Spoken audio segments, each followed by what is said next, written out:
ಓಂ ಶ್ರೀ ಗುರು ಬಸವಲಿಂಗಾಯ ನಮಃ. ಎಲ್ಲರಿಗೂ ಭಕ್ತಿಯ ಶರಣಾರ್ಥಿಗಳು.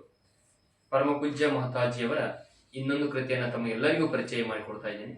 ಇವತ್ತಿನ ದಿವಸ ವಿಶ್ವಧರ್ಮ ಪ್ರವಚನ ಅಂತಕ್ಕಂತಹ ಈ ಕೃತಿಯ ಪರಮ ಪೂಜ್ಯ ಮಹಾಜಗದ್ಗುರು ಲಿಂಗೈಕ್ಯ ಮಹತಾಜಿಯವರು ಬರೆದಂತಹ ಅಮೋಘವಾದಂತಹ ಕೃತಿ. ಈ ವಿಶ್ವಧರ್ಮ ಪ್ರವಚನ ಅಂತಕ್ಕಂತಹ ಈ ಕೃತಿಯನ್ನ ಪರಮ ಪೂಜ್ಯ ಲಿಂಗಾನಂದ ಅಪ್ಪಾಜಿಯವರು ಪ್ರವಚನ ಪಿತಾಮಹರು ಅಂತಕ್ಕಂಥದ್ದು.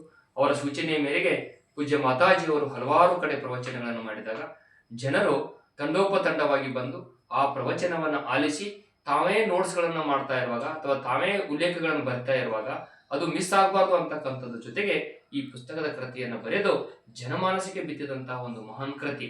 ನಿರ್ಭೀತಿಯ ನಿಲುವು, ವೈಜ್ಞಾನಿಕವಾದಂತಹ ತತ್ವನಿಷ್ಠೆ, ಸತ್ಯಪ್ರೇಮತೆ ಜೊತೆಗೆ ಅಂಜದೆ ಅಳುಕದೆ ನಿರ್ಭೀತಿಯಿಂದ ಒಬ್ಬ ಮಹಿಳೆಯು ಪ್ರವಚನ ಮಾಡಬಲ್ಲಳು, ಅಧ್ಯಾತ್ಮದಲ್ಲಿ ಸಾಧನೆ ಮಾಡಬಲ್ಲಳು ಅಂತಕ್ಕಂಥ ವಿಚಾರ ಜೊತೆಗೆ ವಿಶ್ವಧರ್ಮ ಪ್ರವಚನ, ವಿಶ್ವದ ಜೊತೆಗೆ ಲಿಂಗಾಯತ ಧರ್ಮದ ಹೋಲಿಕೆ ಜೊತೆಗೆ ಜಗತ್ತಿರತಕ್ಕಂತಹ ಹಲವಾರು ಧರ್ಮಗಳ ಬಗ್ಗೆ ಹೋಲಿಕೆ ಮಾಡಿ ಲಿಂಗಾಯತ ಧರ್ಮದ ಜೊತೆಗೆ ಯಾವ ರೀತಿ ಸಂಬಂಧ ಇದೆ ಅಂತಕ್ಕಂಥ ವಿಚಾರ ಜೊತೆಗೆ ಬಸವಣ್ಣವರ ಅಖಂಡ ಜೀವನ ಚರಿತ್ರೆಯನ್ನು ಬಾಲ್ಯದಿಂದ ಜೊತೆಗೆ ಬಾಲ್ಯ ಜೀವನ, ಕೂಡಲ ಸಂಗಮಕ್ಕೆ ಆಗಮನ, ಇಷ್ಟಲಿಂಗದ ಆವಿಷ್ಕಾರ ಮತ್ತು ಇಷ್ಟಲಿಂಗ ಯಾಕೆ ಬೇಕು, ಇದು ವೈಜ್ಞಾನಿಕವಾದಂತಹ ಕೊಡುಗೆ ಏನು, ಈ ಸತ್ಯನಿಷ್ಠೆ ಏನು ಅಂತಕ್ಕಂಥ ಜೊತೆಗೆ ಕೂಡಲ ಸಂಗಮದಿಂದ ಮಂಗಳವೇಡಿಗೆ ಪ್ರಯಾಣ, ಮಂಗಳವೇಡಿಯಿಂದ ಬಸವ ಕಲ್ಯಾಣಕ್ಕೆ ಪ್ರಯಾಣ, ಬಸವ ಕಲ್ಯಾಣದಿಂದ ಪ್ರಯಾಣ ಮಾಡಿ ಅಲ್ಲಿ ಪ್ರಧಾನಮಂತ್ರಿಯಾಗಿದ್ದು ಮತ್ತು ಅನುಭವ ಮಂಟಪವನ್ನು ಸ್ಥಾಪಿಸಿ ಜೊತೆಗೆ ಪ್ರಗತಿಪರ ಧರ್ಮ, ವೈಜ್ಞಾನಿಕ ಧರ್ಮ, ಶಕ್ತಿ, ವಿಶಿಷ್ಟ ಅದ್ವೈತ ಸಿದ್ಧಾಂತಗಳನ್ನ ಈ ಪುಸ್ತಕದಲ್ಲಿ ಈ ಕೃತಿಯಲ್ಲಿ ಬಹಳ ಚೆನ್ನಾಗಿ ಉಲ್ಲೇಖ ಮಾಡಿದ್ದಾರೆ. ಜೊತೆಗೆ ವೈಜ್ಞಾನಿಕ ಸತ್ಯತೆಗಳನ್ನ, ಮೂಢನಂಬಿಕೆ, ಧರ್ಮದ ಹೆಸರಿರ್ತಕ್ಕಂತಹ ಮೂಢನಂಬಿಕೆಗಳನ್ನ ಯಾವ ರೀತಿ ಕಳಿಬೇಕು ಅಂತಕ್ಕಂಥದ್ದು ಜೊತೆಗೆ ಈ ಸ್ಪುಟ್ನಿಕ್ ಯುಗದಲ್ಲಿ ಮತ್ತು ವೈಜ್ಞಾನಿಕ ಯುಗದಲ್ಲಿ ಧರ್ಮದ ಅವಶ್ಯಕತೆ ಯಾಕೆ ಬೇಕು, ಧರ್ಮದ ಸಂಸ್ಕಾರ ಯಾಕೆ ಬೇಕು, ಧರ್ಮದ ನಡೆ ಯಾಕೆ ಬೇಕು, ಮನುಷ್ಯನ ಜೀವನಿಗೆ ಧರ್ಮದ ಅವಶ್ಯಕತೆ ಯಾಕೆ ಬೇಕು ಅಂತಕ್ಕಂಥ ವಿಚಾರದೊಳಗಡೆ ಈ ಕೃತಿಯ ಬಹಳ ಅವಶ್ಯಕವಾದಂಥದ್ದು.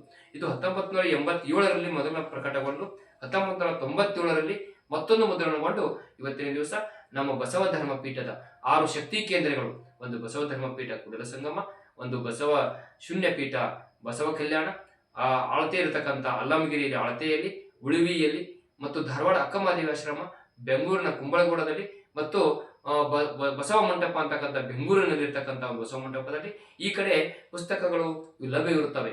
ಆ ಕಾರಣ ಮತ್ತು ಹಲವಾರು ಮಠಾಧೀಶರು ಮತ್ತು ಹಲವಾರು ಸಾಧಕರು, ಕ್ರಿಯಾಮೂರ್ತಿಗಳು ಈ ಪುಸ್ತಕದ ಕೃತಿಯನ್ನ ಉಲ್ಲೇಖಿಸಿ ಹಲವಾರು ಕಡೆ ಪ್ರವಚನಗಳನ್ನು ಮಾಡ್ತಾ ಇರೋದು ಬಹಳ ಕಡೆ ಕಂಡು ಬಂದಿದೆ. ಜೊತೆಗೆ ಈ ಕೃತಿಯ ಬಹಳ ಜನರಿಗೆ ಪ್ರವಚನ ಮಾಡುವವರಿಗೆ, ಉಪನ್ಯಾಸ ಮಾಡುವವರಿಗೆ, ಶ್ರಾವಣ ಮಾಸದಲ್ಲಿ ಕಾರ್ಯಕ್ರಮ ಮಾಡುವವರಿಗೆ ಬಹಳ ಉಪಯುಕ್ತವಾದಂತಹ ಒಂದು ಕೃತಿ ಐತಿ.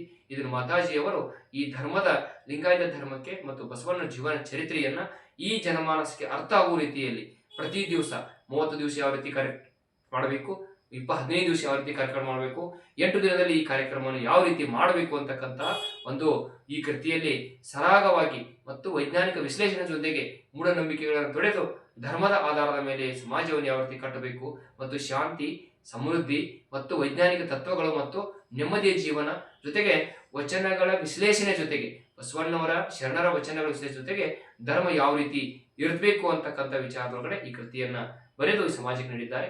ಈ ಕನ್ನಡ ಸಾಹಿತ್ಯಕ್ಕೆ ಅವರೊಂದು ಅಮೋಘವಾದಂತಹ ಕೊಡುಗೆ ಅಂತಕ್ಕಂಥ ವಿಚಾರವನ್ನು ತಿಳಿಸಿ ಈ ಕೃತಿಯನ್ನ ಸಾಧ್ಯದವರು ಎಲ್ಲ ಓದಬೇಕು ಅಂತಕ್ಕಂಥ ವಿಚಾರ ತಿಳಿಸಿ ತಮ್ಮೆಲ್ಲರಿಗೂ ಭಕ್ತಿಯ ಶರಣಾರ್ಥಿ.